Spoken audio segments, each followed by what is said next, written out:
구약성경 이사야 40장 6절로 11절의 말씀입니다. 우리 큰 목소리로 한 절씩 교독하도록 하겠습니다. 제가 먼저 봉독합니다. 말하는 자의 소리여 이르되 외치라. 대답하되 내가 무엇이라 외치리이까 하니 이르되 모든 육체는 불이요 그의 모든 아름다움은 들의 꽃과 같으니 손은 마르고 꽃이 시들면 그 위에 그리라. 이 정성은 질게 풀리리라. 풀은 마르고 꽃은 시드나 우리 하나님의 말씀은 영원히 서리라 하라. 아름다운 소식을 시온에 전하는 자여, 너는 높은 산에 오르라. 아름다운 소식을 예루살렘에 전하는 자여, 너는 힘써 소리를 높이라. 두려워하지 말고 소리를 높여 유다의 성읍들에게 이르기를 너희의 하나님을 보라라. 보라 주 여호와께서 장차 강한 자로 임하실 것이요 친히 그의 팔로 다스리실 것이라.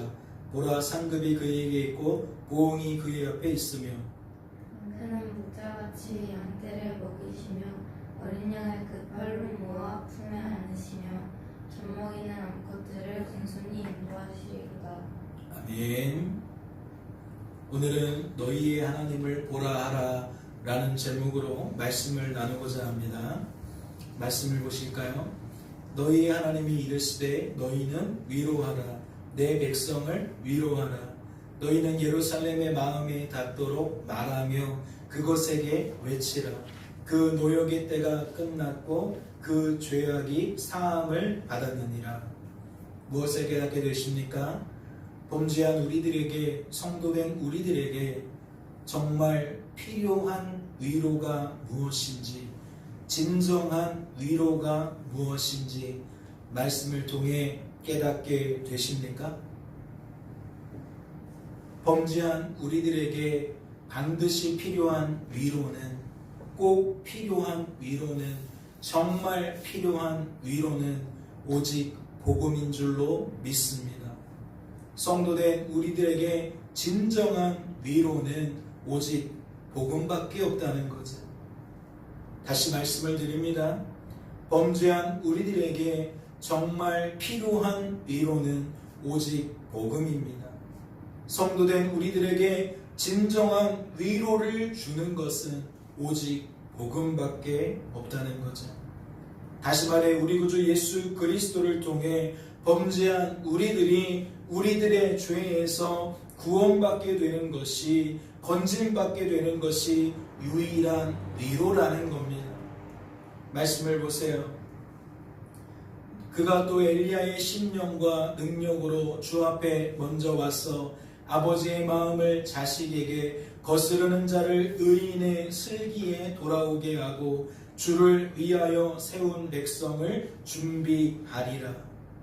이는 천사를 통해 세례 요한의 아버지였던 사가랴에게 예언되어진 말씀입니다. 세례 요한은 이스라엘 백성들에게 어떠한 말을 쏟아냈을까요?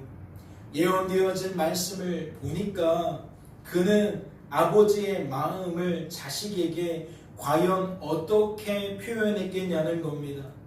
과연 그가 거스르는 자를 의인의 슬기에 돌아오도록 만들기 위해 어떠한 말들을 쏟아냈겠냐는 거죠.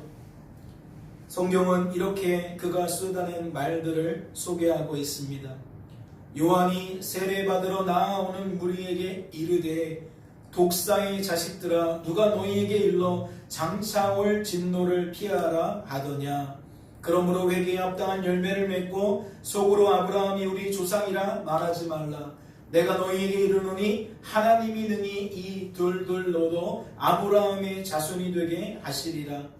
이미 도끼가 나무 뿌리에 놓였으니 좋은 열매 맺지 아니하는 나무마다 찍혀 불에 던져지리라.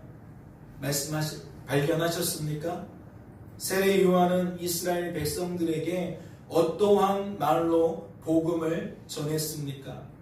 그는 어떠한 말들로 그들을 위로했냐는 겁니다. 독사의 자식들아, 회개에 합당한 열매를 맺어라.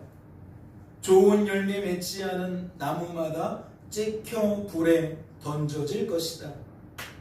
사랑하는 성도 여러분, 어떠십니까? 이 말들이 여러분에게 위로를 줍니까? 이 말들이 여러분에게 위로로 다가오십니까?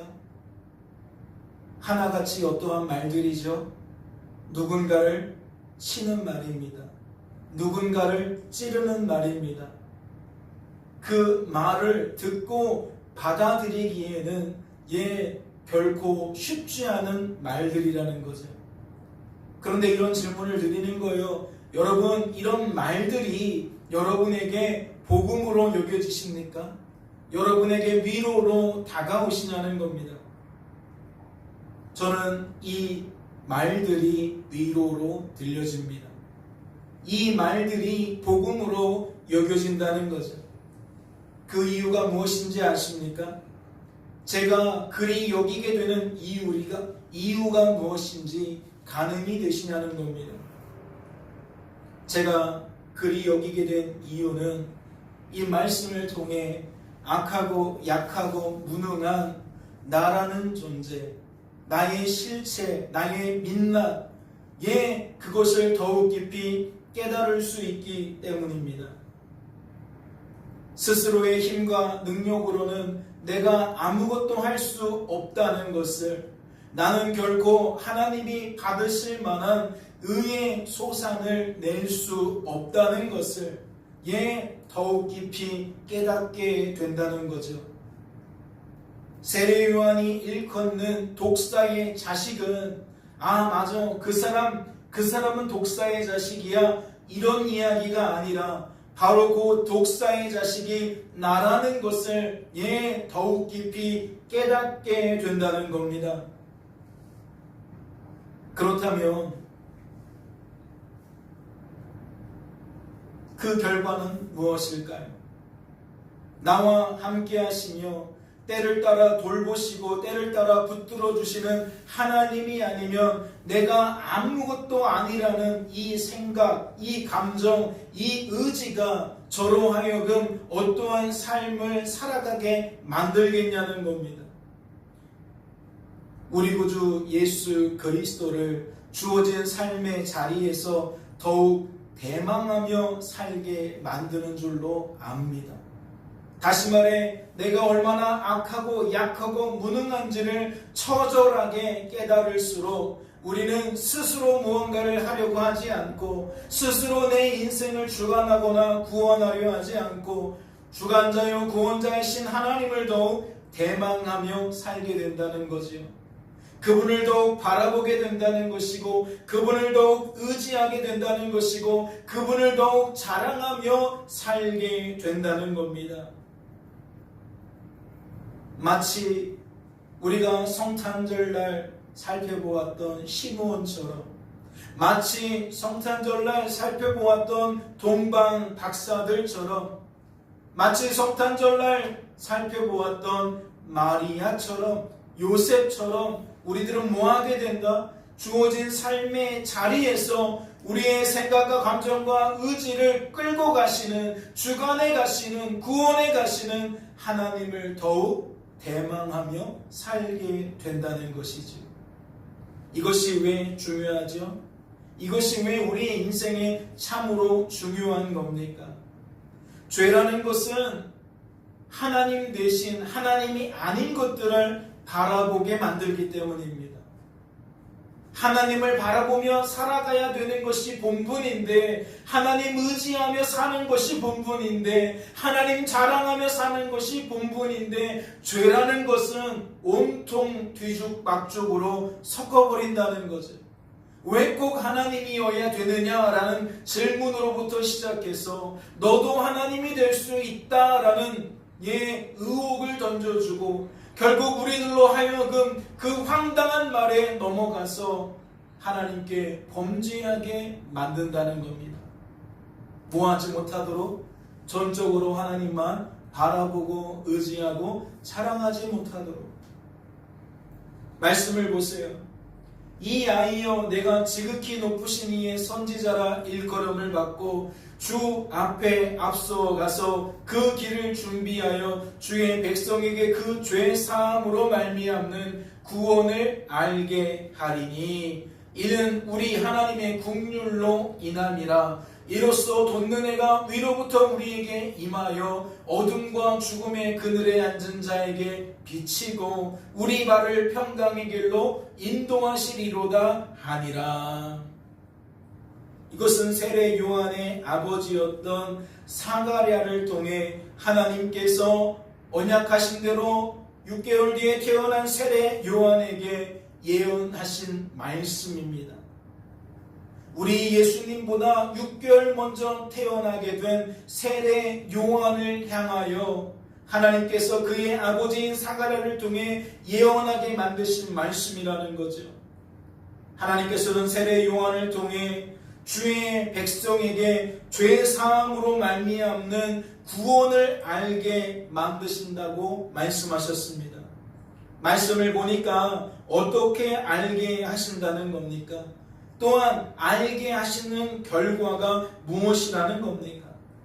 말씀은 마치 아침에 떠오르는 태양이 어둠을 뚫고 온 세상을 환하게 비추는 것처럼 죄의 종노릇하며 살아가던 인생들에게 복음의 빛을, 생명의 빛을 비추셔서 그들로 하여금 무엇을 힘있게 만듭니까? 하나님의 국률을 힘있게 만드십니다. 그 결과가 뭐죠? 복음이 이것이구나 라고 복음을 깨닫게 되는 겁니다.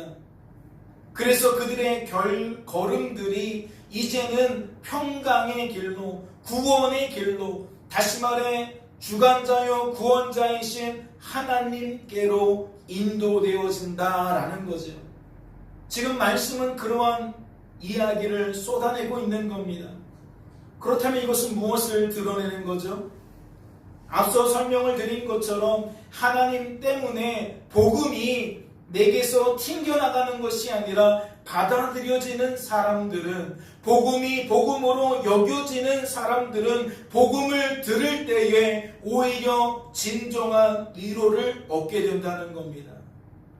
나라는 그 자존심을 내세워가면서 내가 왜 독사의 자식들이야? 내가 독사의 자식이면 너도 독사의 자식이지. 무슨 말도 안 되는 소리를 하고 있는 거야. 이렇게 튕겨내고 내치는 것이 아니라 그 말씀을 들을 때에 감화와 감동을 받게 되어지니까 하나님 제가 이렇게 악한 존재입니다. 약한 존재입니다. 무능한 존재입니다. 라고 내 자신을 시인하게 된다는 거지요.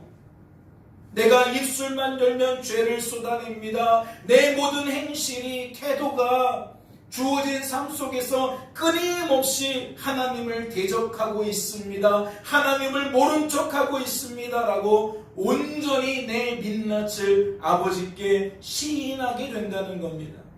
그 결과가 뭐라고요? 더 이상 나를 의지하지 않는 거죠. 더 이상 그러한 나를 바라보지 않는 거죠. 나와 별반 다를 것이 없는 주변 사람들을 바라보고 의지하고 자랑하는 것이 아닙니다. 뭐예요? 하나님 자랑하기 시작하는 거죠. 하나님 바라보기 시작하는 겁니다. 그 알량 없는 머리를 의지해서 내가 무언가 풀어내는 것이 아니라 내 힘과 노력, 열심 이런 것들을 의지하는 것이 아니라 더욱 하나님을 바라보고 의지하는 삶, 그리하여 날마다 하나님을 자랑하는 삶, 그러한 복된 삶을 살게 된다는 거죠. 이러한 복음의 메시지는 오늘 우리들이 살펴보게 되어질 이사야 말씀과 크게 다르지 않습니다. 누가복음에 기록된 그 사가랴를 통해 이야기된 세례 요한의 복음과 이사야 선지자를 통해 나타난 복음의 메시지가 다르지 않다는 거죠. 시간적인 차이는 무려 1000년에 가까운 시간적인 차이가 있는데, 장소적인 차이도 있는데, 문화적인 차이도 있는데, 그럼에도 불구하고 두 인물이 하나님의 감동으로 이야기를 하는 것이기 때문에 메시지가 다르지 않다는 겁니다. 말씀을 하나씩 살펴볼까요? 어떠한 메시지로 시작되고 있습니까?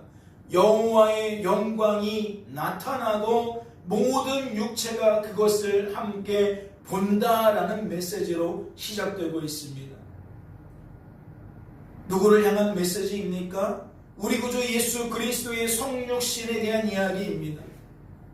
참빛이신 우리 구주 예수 그리스도께서 죄가 가득한 이 땅에 성육신 하셨습니다. 나타나셨습니다. 이는 모든 육체가 이 땅에 오신 메시아, 즉 우리 구주 예수 그리스도를 모하게 되었다는 거죠. 말씀에 이른 것처럼 함께 보게 되었다는 겁니다.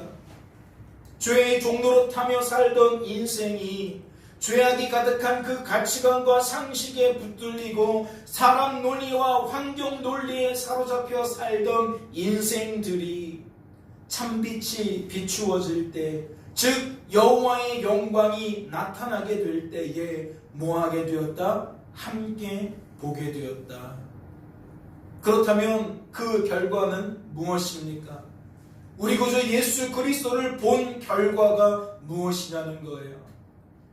우리가 성탄 메시지를 통하여서도 확인했지만 그 별을 보고 영접하는 자가 있는가 반면에 그 별을 보고 오히려 분내는 자들, 살인이라는 죄의 열매를 맺게 되는 자들이 있음을 깨닫게 됩니다.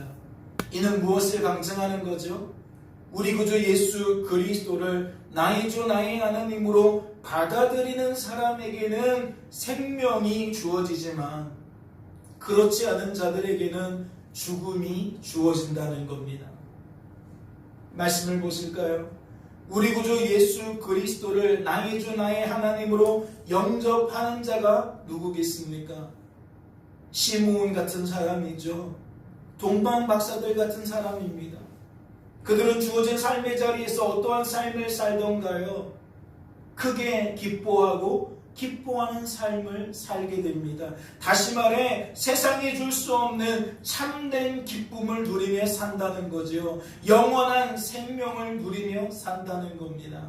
그러나 그 반대편에 있는 사람은 어떠합니까? 헤롯 대왕과 같은 사람은 어떠하냐는 겁니다. 그는 죽음의 열매를 먹게 됩니다. 죄의 열매를 먹게 된다는 거죠. 분노라는 감정에 휩싸여 산다는 것이고 자기의 유익을 위해 남을 무시하고 깔아뭉개고 심지어 밟아 죽이는 학살자의 모습이 나타난다는 겁니다.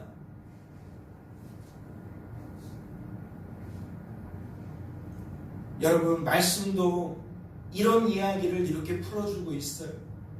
하나님이 세상을 이처럼 사랑하사 독생자를 주셨으니 이는 그를 믿는 자마다 멸망하지 않고 영생을 얻게 하려 하시니라.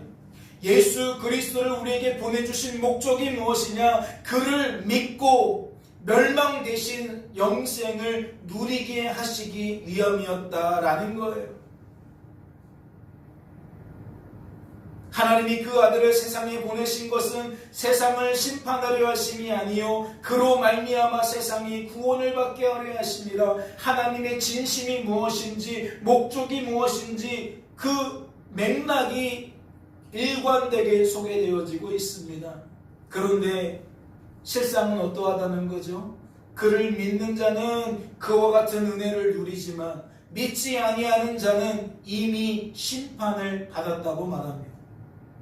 이 땅에서 사는 날 동안 기회가 한없이 주어지는 게 아닙니다.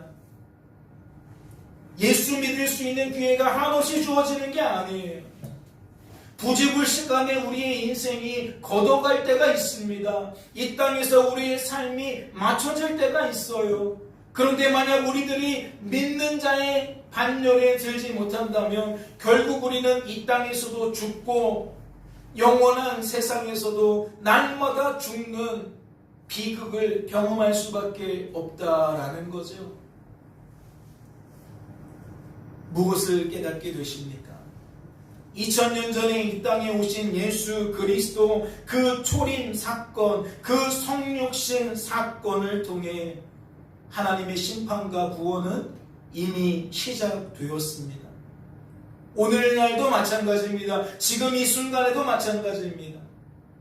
많은 사람들이 복음을 거부하고 있는데 이는 이미 심판을 받은 결과라고 말합니다. 예수 그리스도를 믿을 수 있는 유일한 기회를 날마다 놓쳐가고 있는 인생들, 결국 영원한 멸망에 이르게 될 거라는 이야기이지요. 기회가 있을 때에 믿게 되어지는 축복이 있기를 소망합니다. 믿어지는 역사가 있기를 소망합니다. 복음이 복음으로 여겨지는 그러한 은혜를 힘입게 되시기를 소망합니다. 이어지는 말씀을 보세요. 말하는 자의 소리여 이르되 외치라. 대답하되 내가 무엇이라 외치리이까 하니 이르되 모든 육체는 풀이요 그의 모든 아름다움은 들의 꽃과 같으니 풀은 마르고 꽃이 시듬은 여호와의 기운이 그 위에 불미라. 이 백성은 실로 풀이로다. 풀은 마르고 꽃은 시드나 우리 하나님의 말씀은 영원히 서리라 하라. 사랑하는 성도 여러분, 그렇다면 이 말씀의 의도는 무엇일까요? 이것은 누구를 향해 말씀하신 겁니까? 이것은 무엇을 위해 말씀하신 겁니까? 이는 하나님께서 하나님의 자녀로 택하시고 인치신 모든 인생들을 향한 말씀인 줄로 압니다. 다시 말해 택함받고 인침받은 하나님의 자녀들을 주어진 삶 속에서 무엇으로 구별하기 위한 말씀이다? 성도로 구별하기 위한 말씀이다. 여전히 복음을 알지 못해서 이 세상의 그 죄악 속에 더불어 살 수밖에 없는 인생들에게 복음을 제시하고 복음을 통해 그들이 우리 구주 예수 그리스도를 나의 주 나의 하나님으로 영접하도록 만드시기 위한 말씀이라는 거지요. 또한 택함받고 인침받은 하나님의 자녀들을 주어진 삶 속에서 성도로 보존하기 위한 말씀이고 성도답게 살아가도록 만들기 위한 말씀입니다. 무슨 의미입니까? 교회에 다니는 것으로 끝나지 않는다는 거죠. 교회에는 다녀도 무늬만 교인인 사람들이 많이 있어요. 예배만 드릴 뿐이지 예배 바깥에서의 모습은 너무나도 세상 사람들과 차이가 나지 않는다는 거죠. 마음 씀씀이가 똑같다는 겁니다. 무엇을 하지 못해요? 하나님을 바라보고 의지하고 자랑하지 못해요. 세상 사람들처럼 사람 논리, 환경 논리에 사로잡혀 살다 보니 교회 다니는 사람의 입술에서도 늘 사람 얘기가 끊어지지 않습니다. 환경 이야기가 끊어지지 않아요. 하나님이 아닌 것들에 대한 말들이, 태도가 날마다 드러난다는 겁니다. 그러니 하나님께서 지금 이와 같은 말씀을 통해 그들을 뭐 하신다? 회복시키신다. 정신을 차리게 만드신다. 네가 지금 바라보고 있는 거 그거는 잠시뿐이다. 네가 지금 의지하고 있는 거 그건 진정으로 네가 의지할 대상이 아니다. 하나님을 바라봐라. 하나님을 의지해라. 그리고 너의 입술이 보잘것없는 썩어질 것들을 자랑하지 말고 하나님을 자랑해라. 지금 말씀은 그러한 목적을 이루기 위해 선포되어졌다는 거죠. 생각해 보세요. 종말에 따라 살아가는 모든 인생들은 시험을 버텨내야 합니다. 환난의 때를 견뎌내야 합니다.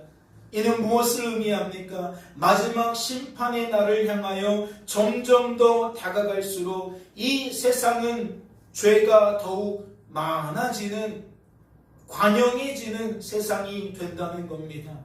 다시 말해 택함받고 인침받은 하나님의 자녀들이 주어진 삶 속에서 성도로 세워지는 것이, 성도로 보존되는 것이, 성도다운 삶을 살게 되는 것이 더욱 녹록치 않은 세상이 된다는 거지요. 쉽지 않은 세상이 된다는 겁니다. 택함받고 인침받은 하나님의 자녀들은 하나님께서 하신 일을 하나님께서 하신 일로 깨닫고 인정하고 고백하는 삶을 살아가야 되잖아요. 날마다 주어진 삶의 자리에서 세상 사람들은 저것 때문이구나 저것 때문이구나 라면서 사람 얘기 환경 얘기 늘어놓을 때에 성도는 아니다, 이건 하나님께서 하신 일이다 라고 그들과 다른 목소리를 내야 하잖아요.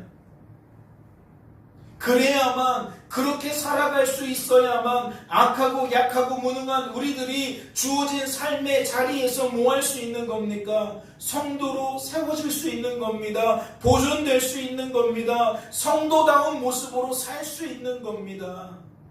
하나님이 아닌 것보다 하나님을 더욱 가깝게 느끼는 삶, 하나님과 더 친한, 하나님과 더 친밀한 그러한 삶을 살아가야만 우리는 이와 같은 은혜를 누리게 된다는 거지요. 하지만 죄악 많은 이 세상은 하나님의 자녀들이 그러한 삶을 살지 못하도록 끊임없이 무엇한다는 겁니까? 우리의 마음을 유혹한다는 겁니다. 우리의 마음을 미혹한다는 거예요. 하나님에게 관심 두지 못하게 만듭니다. 하나님의 말씀에 관심 두지 못하게 만들어요. 어린 시절부터 노년에 이를 때까지 늘 죽고 사는 것이 무엇입니까? 늘 매어 사는 것이 무엇입니까? 어떤 사람은 돈에 한평생을 매달려 삽니다. 어떤 사람은 건강에 매달려 삽니다. 어떠한 사람은 권세와 명예에 매달려 삽니다. 어떠한 사람은 자기 만족에 매달려 삽니다. 자기의 즐거움에 매달려 삽니다. 하나님을 생각할 줄 몰라요. 내게 주어진 시간과 내게 주어진 물질, 내게 주어진 건강을 하나님을 위해 사용할 줄 모릅니다. 왜요? 그게 그냥 되어진 일이 아닙니다. 죄악 많은 이 세상은 우리들이 그러한 삶을 살아가지 못하도록 끊임없이 유혹하기 때문입니다. 학생이 예배를 드려야 돼? 공부를 해야지. 학생이 말씀을 읽어야 돼? 야, 핸드폰으로 게임을 해. 뭐하러 찬양을 들어? 요즘 재미있는 볼거리들이 얼마나 많은데, 놀거리들이 얼마나 많은데 왜 그런 걸로 시간을 낭비해? 그런 거 하나도 재미없잖아. 이게 재미있는 거잖아. 이렇게 해야지. 그러니 오늘날 교회 안에 젊은 학생들이, 젊은 청년들이 찾아보기가 힘든 거죠. 볼거리, 할거리, 놀거리 너무나도 많으니까, 그 관심이 하나님께 없으니까 이 죄악 많은 세상에 짝하여 살아가게 된다는 겁니다. 그러면 이러한 행태가 그칠 날이 있을까요? 성경은 말합니다. 마지막 심판날이 다가올수록 이러한 풍조는 더욱 강해질 것이다. 더욱 심각해질 것이다. 그러니 앞으로 가면 갈수록 교회에 다니는 것이, 하나님 믿는 것이 점점 더 어려워진다는 것이지요. 다른 말로 표현하자면 점점 더 하나님께서 하신 일을 인정하지 않는 게 많다는 겁니다. 그게 왜 하나님이 하신 일이야? 내가 한 일이지, 네가 한 일이지. 이렇게 되니까 환경 때문에 이렇게 되어진 거지. 아유, 그건 우연히 그렇게 된 거지. 결코 인정하지 않는다는 거예요. 그리하여 사람들이 하나님보다 하나님이 아닌 것들에 목을 메고 살게 만든다는 거지요. 그렇다면 죄악 많은 이 세상이 가장 원하지 않는 게 무엇일까요? 가장 싫어하는 거, 가장 경계하는 게 무엇일까요? 복음이 복음으로 드러나는 것을 가장 원하지 않습니다. 이는 다시 말해 택함받고 인침받은 하나님의 자녀들이 복음을 오해하기를 바라고 율법을 복음으로 착각하기를 바라니까 복음이 복음으로 드러나는 것을 원하지 않는다는 거지요. 왜 꼭 하나님만 하나님이라고 말해야 돼? 왜 인생의 주관자와 구원자가 오직 하나님이라고 말해야 돼? 나도 하나님인데, 나도 내 인생의 주관자고 구원자인데 왜 너는 나를 무시해? 왜 너는 나를 인정하지 않아? 그러니까 교회 가기 싫은 거야. 요즘 점점점 그런 세대에 살아가고 있습니다. 그러한 풍조에 우리가 지금 살고 있다는 거예요. 그러니 만약 주변 사람들에게 하나님만 하나님이라고 말한다면 몰매 맞기 십상이죠. 오직 하나님만이 인생의 주관자고 구원자다라고 말하면 나약해서 그런다고, 의지가 없어서 그런다고, 노력하기 싫어서 그런다고, 핀잔 듣기 딱 좋은 세상이라는 겁니다. 하지만 하나님께서는 이 미련한 복음을 여전히 복음으로 드러내게 만드십니다. 세상에서 말하는 것과 그럴듯하게 혼합시켜서 복음을 이렇게 저렇게 아름답게 먹기 좋게 바꾸어서 전하게 만드는 것이 아니라 하나님은 복음을 순전하게 드러내게 만드신다는 거죠. 말씀을 보세요. 아름다운 소식을 시온에 전하는 자여 너는 높은 산에 오르라. 아름다운 소식을 예루살렘에 전하는 자여 너는 힘써 소리를 높이라. 두려워하지 말고 소리를 높여 유다의 성읍들에게 이르기를 너희의 하나님을 보라 하라. 그렇다면 그 이유가 무엇입니까? 어째서 하나님은 사람들이 듣지도 않는데, 사람들이 듣기 싫어하는데, 사람들이 관심도 없는데, 관심 두기를 주저하는데, 어째서 복음을 복음으로 드러내게 만드시냐는 겁니다. 이는 다른 게 아닙니다. 하나님께서는 종말의 때에도 여전히 하나님의 그 기쁘신 뜻을 반드시 틀림없이 이루셔야 하기 때문입니다. 마지막 심판날이 다가올수록 하나님은 택하고 인침받은 하나님의 자녀들을 건져내셔야 한다는 거지요. 이 죄악 많은 세상이 더욱 죄가 관영해질 때에 성도가 휘말리지 않도록 성도를 보존해주고 성도답게 살아가도록 만드셔야 되기 때문에 하나님은 쉼없이 복음을 복음으로 드러내게 만드신다는 겁니다. 다시 말씀을 드려요. 하나님 왜 그러신다고요? 하나님은 여전히 범죄한 우리들을 성도로 세워주셔야 하기 때문입니다. 성도된 우리들을 여전히 성도로 보존해 주셔야 하기 때문입니다. 성도된 우리들이 주어진 삶의 자리에서 여전히 성도답게 살 수 있도록 만드셔야 하기 때문입니다. 이를 위해 증인된 우리들에게, 먼저 믿은 우리들에게, 오늘 복음이 무엇인지 깨닫게 된 우리들에게 어떻게 말씀하신 겁니까?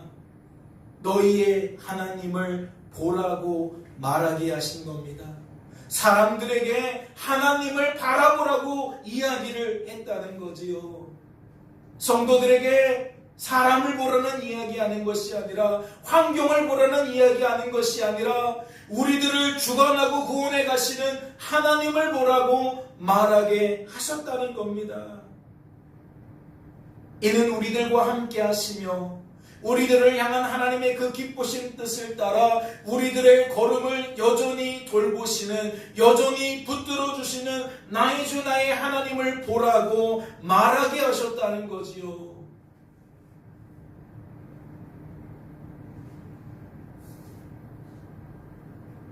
오늘도 우리들을 구원하시기 위해, 오늘도 우리를 회복시키시기 위해 여전히 우리들과 함께하고 계시는 너희의 하나님을 보라고 말하게 하셨다는 겁니다.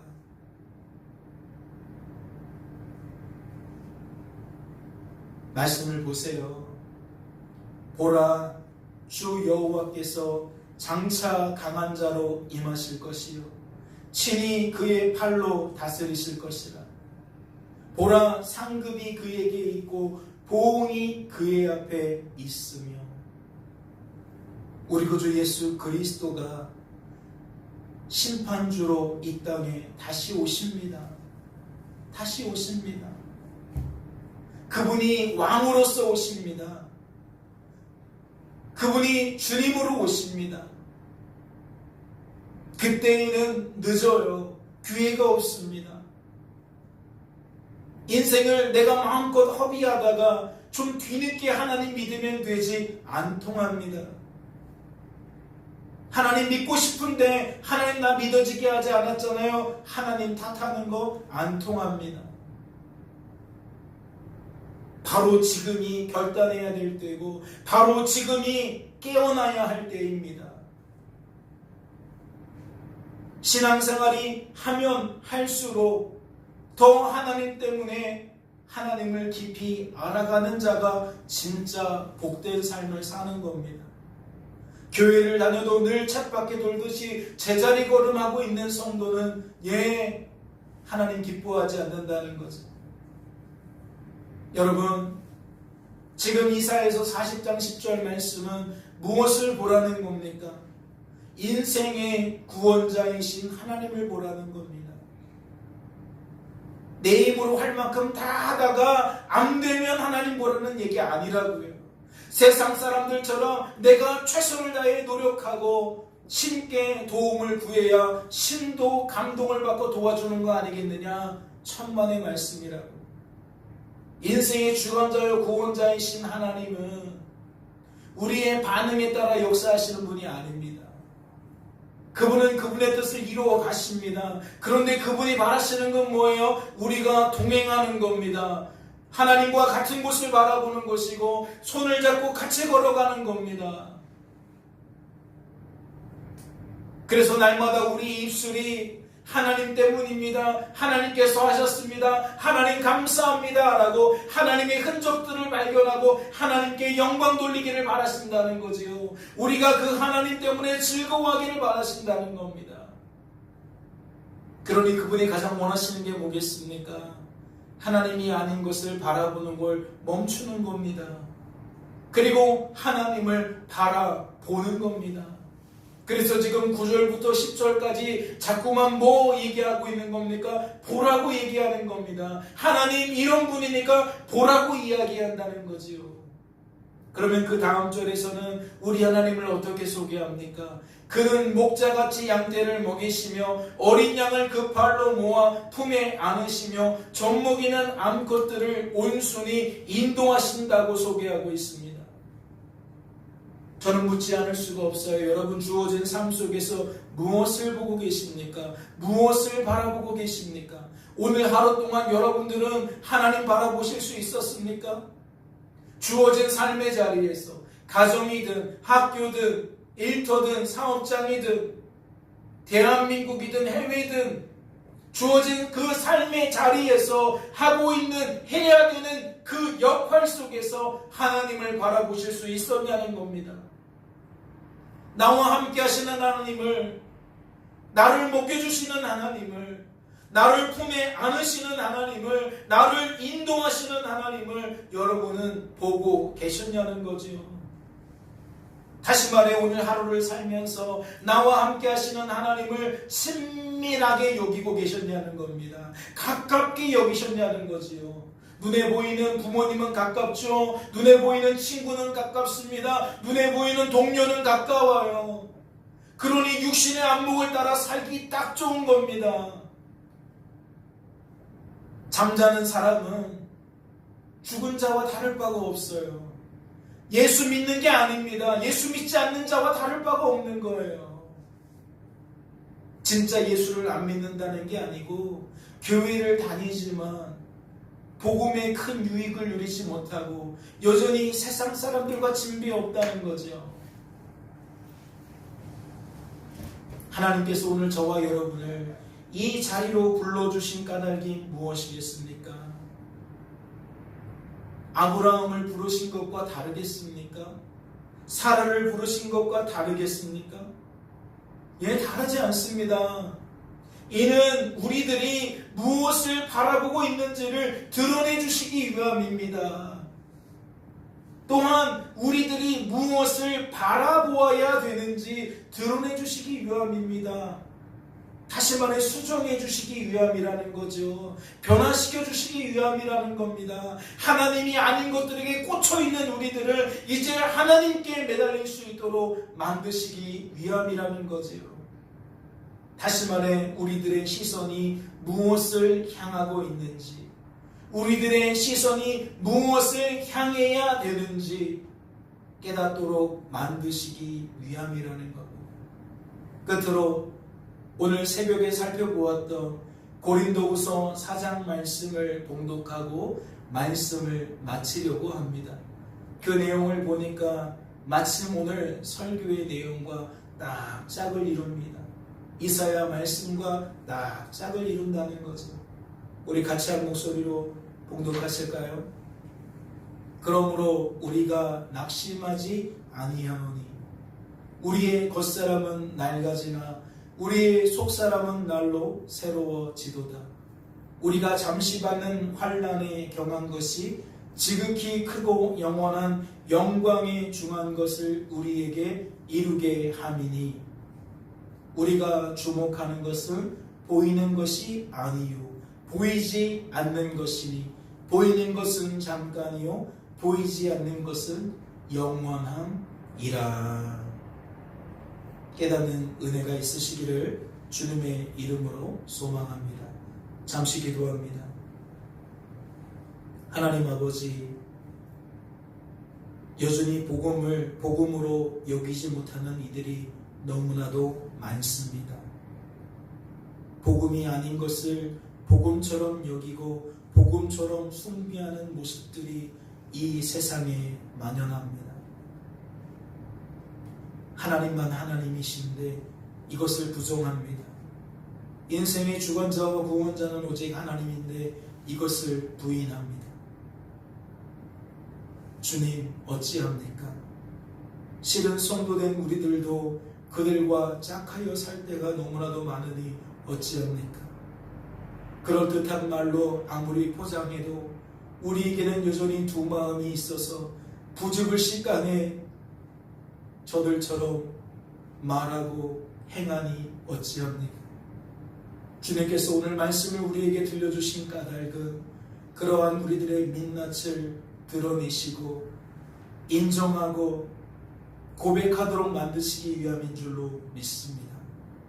우리 스스로의 힘으로는 깨달아지지도 못하지만 인정이 되어지지 않습니다. 공감이 되어지지 않습니다. 동의가 이루어지지 않습니다.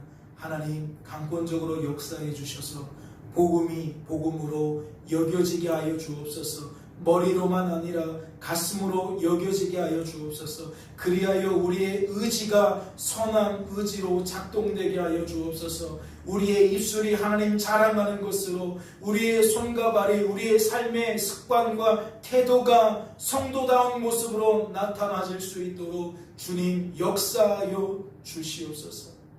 주님 말씀하십니다. 경한 것이 무엇이고 중한 것이 무엇인지 말씀하십니다. 썩을 것과 썩어지지 않을 것이 무엇인지 말씀하십니다. 주님, 이 혼돈한 세상 속에서 우리가 잠시 있을 쾌락에 빠져들지 않게 하여 주옵소서.